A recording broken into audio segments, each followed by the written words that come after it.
দর্শক realnews24.com এর Facebook পেজে আবারও স্বাগত জানাচ্ছি।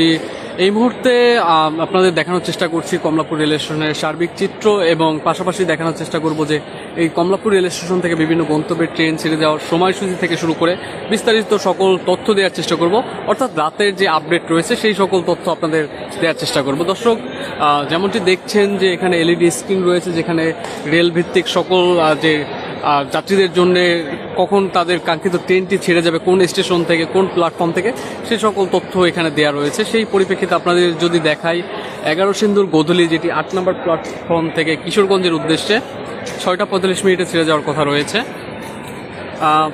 সেটি আমরা দেখছি প্রায় দীর্ঘ 1 ঘন্টার কাছাকাছি শিডিউল বিপর্যয় বা বিলম্ব আমরা দেখতে পাচ্ছি। চিত্রা এক্সপ্রেস, যেটি 5 নম্বর প্ল্যাটফর্ম থেকে খুলনার উদ্দেশ্যে 7টা 30 মিনিটে ছেড়ে যাওয়ার কথা রয়েছে। দেখা যাক সেটি যথাসময়ের মতো ছেড়ে যেতে সক্ষম হয়। দর্শক যেমনটি বলছিলাম যে চিত্রা এক্সপ্রেস, যেটি 5 নম্বর প্ল্যাটফর্ম থেকে খুলনার উদ্দেশ্যে 7টা 30 মিনিটে ছেড়ে যাওয়ার কথা রয়েছে। এখন 7টা 28 মিনিট বাজে। দেখা যাক সেটি যথাসময় মতো ছেড়ে যেতে সক্ষম হয় কিনা। নারায়ণগঞ্জ কমিউটার, যেটি শহরতলি প্ল্যাটফর্ম থেকে নারায়ণগঞ্জের উদ্দেশ্যে 7টা 35 মিনিটে ছেড়ে যাওয়ার কথা রয়েছে। জাহানাবাদ এক্সপ্রেস, যেটি শহরতলি প্ল্যাটফর্ম অর্থাৎ 14 নম্বর প্ল্যাটফর্ম খুলনার উদ্দেশ্যে ঠিক 8টায় ছেড়ে যাওয়ার কথা রয়েছে। কুড়িগ্রাম এক্সপ্রেস, যেটি কুড়িগ্রামের উদ্দেশ্যে 8টায় ছেড়ে যাওয়ার কথা থাকলেও সেটি সম্ভাব্য সময় দেওয়া হয়েছে 11টা 10 মিনিট। সেটি দেখা যায় দীর্ঘ প্রায় 3 ঘন্টার অধিক সময় শিডিউল বিপর্যয় বা লেট হতে হবে বলে তারা সম্ভাব্য সময় দিয়েছে। অর্থাৎ সেই ট্রেনটিতে ভ্রমণরত যে যাত্রীরা এই কমলাপুরে আসবেন তারা একটু হাতে সময় নিয়ে আসলেই ভালো হয়, কেননা সেটা 8টার পরিবর্তে রাত্র 11টা 10 মিনিটে ছেড়ে যাওয়ার কথা রয়েছে এবং সেটির প্ল্যাটফর্ম নাম্বার এখন পর্যন্ত উল্লেখ করা হয়নি। দ্রুতযান এক্সপ্রেস, যেটি পঞ্চগড়ের উদ্দেশ্যে 8টা 45 মিনিটে ছেড়ে যাওয়ার কথা রয়েছে, সেটির প্ল্যাটফর্ম নাম্বার এখন পর্যন্ত উল্লেখ করা হয়নি। মহানগর এক্সপ্রেস, যেটি চট্টগ্রামের উদ্দেশ্যে 9টা 20 মিনিটে ছেড়ে যাওয়ার কথা রয়েছে, সেটির প্ল্যাটফর্ম নাম্বার এখন পর্যন্ত উল্লেখ করা হয়নি। দর্শক যেমনটি দেখছেন যে যাত্রীদের এই আজ চাপ অনেকাংশে কম, স্বাভাবিকের তুলনায় আজ কিছুটা সন্ধ্যার পরবর্তীতে যাত্রী চাপ কিছুটা কম আমরা দেখতে পেরেছি এবং সেই চিত্র এখনও বিদ্যমান রয়েছে। এবং দর্শক আপনাদের বলতে চাই যে গতকাল আমরা দেখেছি যে যাত্রীদের উপচে পড়া ভিড় ছিল ছুটির দিনে, কিন্তু আজ সেই চিত্রটা কিছুটা ভিন্ন ছিল। এবং আপনাদের দর্শক একটু জানিয়ে রাখতে চাই যে এই কমলাপুর রেল স্টেশন ঢাকার প্রাণকেন্দ্রে অবস্থান করার ফলে প্রতিনিয়তই যে এখানে বাড়তি যে চাপ সেটি দেখা যায় এবং উল্লেখযোগ্য হারে সেটি বৃদ্ধি পায় যে কোনো ছুটির দিনে বা সরকারি ছুটি বা সাপ্তাহিক ছুটির দিনে সেটি বৃদ্ধি পায়। এবং যে স্বাভাবিক চিত্র থাকে সেখানে তখনও যে যাত্রীর চাপ, যাত্রীদের উপস্থিতি সেটি উল্লেখযোগ্য হারে, কিন্তু সচরাচর বা স্বাভাবিক বলতে গেলে আজ কিছুটা কম আমরা দেখতে পাচ্ছি।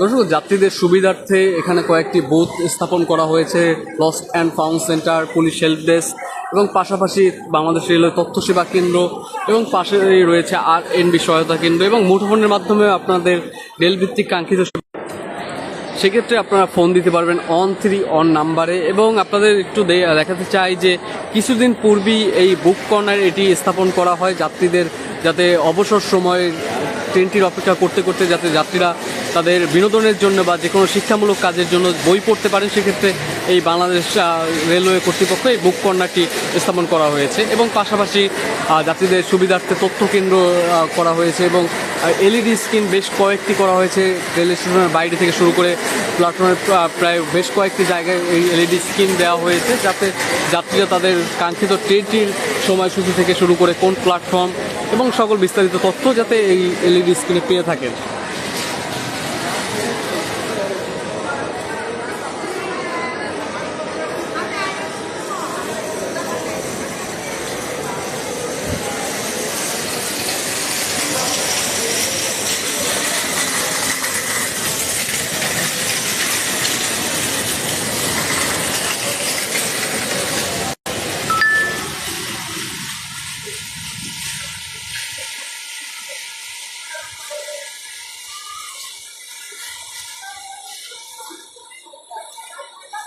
দর্শক, আমরা দেখতে পাচ্ছি যে 2 এবং 3 নাম্বার প্ল্যাটফর্মে যে বসার স্থানগুলো রয়েছে সেখানে যাত্রীরা তাদের কাঙ্ক্ষিত ট্রেনটির অপেক্ষায় এই বসার স্থানগুলোতে তাদের অবসর সময় পার করছেন। কেউ কেউ পরিবার নিয়ে এসেছেন, কেউ কেউ একা ভ্রমণ করছেন, সেই চিত্র আমরা দেখতে পাচ্ছি।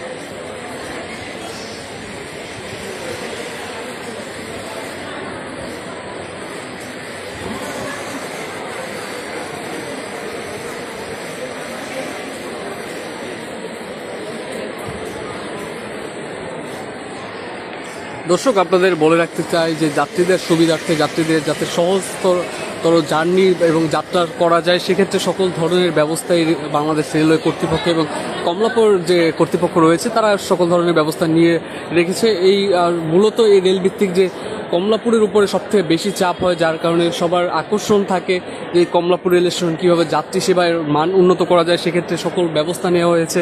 বেশ কয়েকটি যে তথ্য কেন্দ্র থেকে শুরু করে চৌকি এবং বেশ সাহায্য কেন্দ্র সকল তথ্য সেবা কেন্দ্রই স্থাপন করা হয়েছে এবং পাশাপাশি 1 নম্বর প্ল্যাটফর্মের পাশেই রয়েছে নামাজের স্থান, যেখানে যাত্রীরা নামাজ পড়তে পারবে সেই ব্যবস্থা করা হয়েছে। এবং আপনাদের দর্শক একটু বলতে চাই যে এই সামনেই রয়েছে যে এক্সিট পয়েন্ট, যে কমলাপুর রেল স্টেশনের বিভিন্ন গন্তব্য থেকে যে ট্রেনগুলো আসে সেই ট্রেনটিতে ভ্রমণরত যে যাত্রী সংখ্যা রয়েছে একসাথে যখন বের হতে যায় তখন বিশৃঙ্খলা তৈরি হয়, যার ফলে এই এক্সিট পয়েন্ট দিয়ে শুধু বের করা হয় এবং এন্ট্রি পয়েন্ট এই দুটি আলাদাভাবে পৃথকভাবে তখন বের করা এবং প্রবেশ করানো হয়। কিন্তু যখন কোনো ট্রেন সাধারণত আসে না এবং স্বাভাবিক পর্যায়ে থাকে তখন একটি এন্ট্রি পয়েন্ট যে প্রবেশদ্বারটি রয়েছে সেখান থেকে যাত্রীদের বের এবং প্রবেশ করতে করানো হয়।